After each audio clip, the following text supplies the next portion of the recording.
ലോകകപ്പ് ഫുട്ബോൾ യോഗ്യതാ റൗണ്ടിൽ അർജന്റീനയും ബ്രസീലും വെള്ളിയാഴ്ച പുലർച്ചെ 15-ാം റൗണ്ട് മത്സരത്തിനിറങ്ങുകയാണ്. പുതിയ കോച്ച് കാർലോ ആഞ്ചലോട്ടിക്ക് കീഴിൽ ബ്രസീലിന്റെ ആദ്യ മത്സരമാണിത്.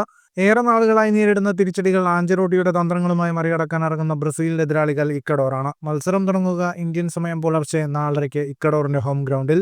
14 കളിയിൽ 21 പോയിന്റുമായി തെക്കേ അമേരിക്കയിൽ 4-ാം സ്ഥാനത്തുള്ള ബ്രസീലിന്റെ ലോകകപ്പ് യോഗ്യത ഉറപ്പിക്കുകയാണ് ആഞ്ചലോട്ടിയുടെ ആദ്യ കടമ്പ.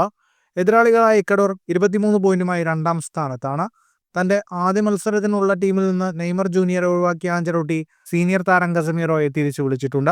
ബാഴ്സലോണയിൽ തകർത്ത് കളിക്കുന്ന റഫീഞ്ഞയ്ക്കൊപ്പം മതേസ് കുഞ്ഞ, വിനീഷ്യസ് ജൂനിയർ, റിച്ചാലിസൺ എന്നിവരുടെ ബൂട്ടുകളിലേക്കാണ് ആഞ്ചലോട്ടി ഉറ്റുനോക്കുന്നത്. അടുത്ത വർഷത്തെ ലോകകപ്പിന് യോഗ്യത ഉറപ്പാക്കിയ അർജന്റീനയുടെ എതിരാളികൾ ചിലെയാണ്. മത്സരം തുടങ്ങുക ഇന്ത്യൻ സമയം പുലർച്ചെ 6:30. ചിലെയുടെ ഹോം ഗ്രൗണ്ടിൽ നിലവിലെ ചാമ്പ്യന്മാർ ഇറങ്ങുമ്പോൾ ടീമിൽ കാര്യമായ മാറ്റമുറപ്പ്. പരിക്കിൽ നിന്ന് മുക്തനായ നായകൻ ലയണൽ മെസ്സി ടീമിൽ തിരിച്ചെത്തുമ്പോൾ സസ്പെൻഷനിലായ Nicolas Otamendi, Enzo Fernandez, Leandro Paredes, Nicolas Gonzalez എന്നിവർക്കും പരിക്കേറ്റ അലക്സിസ് മക്കലിസ്റ്ററിനും മത്സരം നഷ്ടമാവും. മധ്യനിരയിലേക്ക് പകരക്കാരനായി Giuliano Simeone, Rodrigo De Paul, Exequiel Palacios എന്നിവരെത്താനാണ് സാധ്യത. ഒറ്റമെൻഡിക്ക് പകരം ലിയനാർഡോ ബെല്ലേർഡിക്കാണ് സാധ്യത. മെസ്സിക്കൊപ്പം മുന്നേറ്റത്തിൽ ജൂലിയൻ അൽവാരസിനെ ആദ്യ ലെവലിൽ ഉൾപ്പെടുത്താനാണ് കോച്ച് ലയണൽ സ്കലോണിയുടെ തീരുമാനം. 14 കളിയിൽ 10ലും ജയിച്ച അർജന്റീന 31 പോയിന്റുമായി 1-ാം സ്ഥാനത്ത് തുടരുമ്പോൾ 8 കളിയിലും തോറ്റ് 10 പോയിന്റുള്ള ചിലെ അവസാന സ്ഥാനത്താണ്.